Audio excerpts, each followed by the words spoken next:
কোথায় তুমি? কেন বাসায়? ভার্সিটিতে আসবে না? যাব তো। ও আচ্ছা, তাড়াতাড়ি এসো, তোমার জন্য একটা সারপ্রাইজ আছে। কি সারপ্রাইজ? ওটা সিক্রেট, বলা যাবে না, যখন দিব তখন জানবে।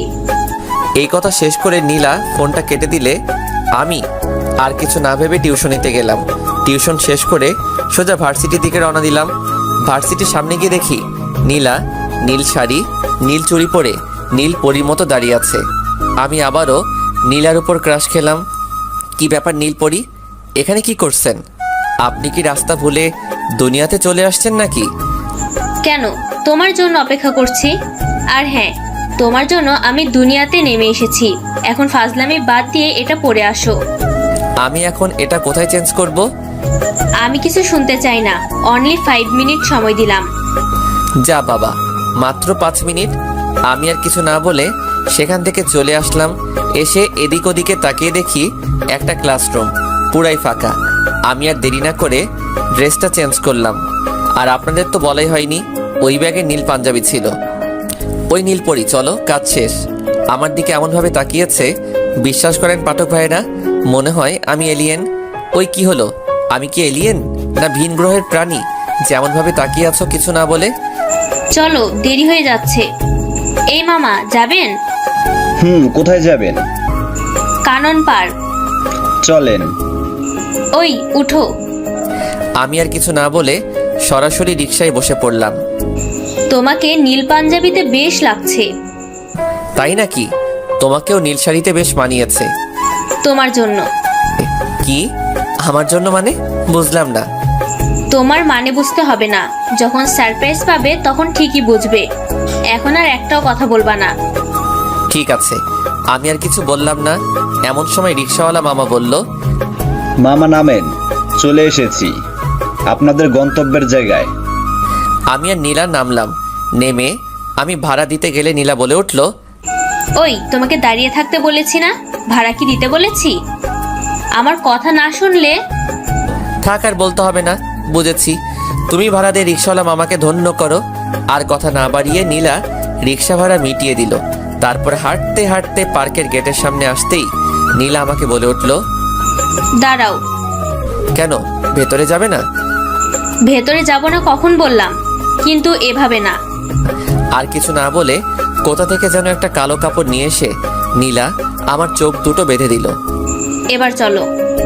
আমিও ভদ্র ছেলেদের মতো ওর দেখানো পথে হাঁটতে শুরু করলাম। কিছু দূর যাওয়ার পর শুনি আপন হিমু, রাকিব, সোহান, অন্তর এরা আমার উপর ফুল জাতীয় কিছু ছুঁড়ে মারছে আর বলছে, happy birthday to you, happy birthday to you my best friend Hriday. আমি তো এদের কার্যকলাপ শুনে অবাক। তাড়াতাড়ি চোখ থেকে কাপড় সরিয়ে দেখি আমার চারপাশে ফুল দিয়ে সাজানো এবং আমার সামনে একটা জন্মদিনের কেক। তোদের সবাইকে অনেক ধন্যবাদ বন্ধু, আমাকে আমার একটা সারপ্রাইজ দেওয়ার জন্য। আরে আমরা এসব কিছুই করিনি, এই সব কিছু নীলা করেছে। সব ধন্যবাদ তুই নীলাকে দে, আমরা তো শুধু তোর জন্মদিনের অতিথি মাত্র। আজকে যে তোর জন্মদিন সেটা তো আমরা জানতামই না, বরং নীলাই আমাদেরকে জানিয়েছে। আমি যেই নীলার দিকে তাকিয়েছি ঠিক তখনই নীলা একগুচ্ছ গোলাপ ফুল নিয়ে হাঁটু গেড়ে মাটিতে গেঁথে আমাকে বলতে শুরু করলো, যদি বলো তোমার কথা মনে পড়ে কতবার, আমি বলবো চোখের পাতা নড়ে যতবার। যদি বলো তোমায় ভালোবাসি কত, আমি বলবো আকাশে তারা আছে যত। হবে কি আমার জ্যোৎস্না রাতের তারাগুনার সাথী, কথা দিলাম সারা জনম রাখবো তোমায় আমার কাছে বাঁধি। নীলার কথা শুনে আমি কি বলবো ভেবে পাচ্ছিলাম না, কারণ আমি অসহায়, যে কিনা দুনিয়ায় এক পানিতে ভাসমান শ্যাওলার মতো। আমার ভাবনার ছেদ ঘটিয়ে আপন বলল, কি হলো, চুপ করে আছিস কেন? আমার দ্বারাই এই সব কিছু সম্ভব নয়। নীলা দাঁড়িয়ে বলতে শুরু করলো, কেন সম্ভব নয়? কি নেই আমার? টাকা পয়সা গাড়ি বাড়ি সব আছে, শুধুমাত্র তোমাকে ভালোবেসেছি, এটাই কি আমার দোষ? সেদিন ট্রেনে যখন আমাদের দেখা হয় সেদিন থেকে আমি তোমাকে ভালোবেসে ফেলেছি। আমাদের ভাগ্য এমন এক পর্যায়ে এনেছে যে তোমার সাথে আমাকে আজকের এই পরিস্থিতির আনতে বাধ্য করেছে, তবুও তুমি না বলছো। তুমি যে কথাগুলো বললে তার কোনো জবাব আমার কাছে নেই, কারণ আমিও তো সেই প্রথম দেখেই ভালোবেসে ফেলেছি। মনে মনে বললাম। আমি আর কিছু না বলে সেখান থেকে বাসায় চলে আসলাম। পেছন থেকে নীলা, হিমু, ভালোবাসার সব মানুষই খারাপ হয় না। হ্যালো গাইস, আসসালামু আলাইকুম। তো গল্পটা শুরু হয় হাই স্কুল জীবনের প্রেম নিয়ে। তার নাম ছিল জিসা আর আমার নাম সাকিব। আমরা দুজনেই ক্লাস 9-এ পড়তাম। অনেক আগ থেকেই আমি তাকে পছন্দ করতাম, কিন্তু তার সামনে গিয়ে বলার সাহস আমার হয়নি। দিনটি ছিল শুক্রবার আর মাসটি ছিল রমজান মাস। আমি তাদের এখানে একটা ছোট ভাইয়ের কাছ থেকে তার নাম্বার ম্যানেজ করি। সেদিনই তাকে প্রথম মেসেজ করি, সাথে সাথে রিপ্লাই দিল। প্রথম পরিচয় সে আমাকে ভাইয়া বলে ডাকতো। তারপর প্রায় 1 মাস পর আমরা আরো কাছাকাছি আসি।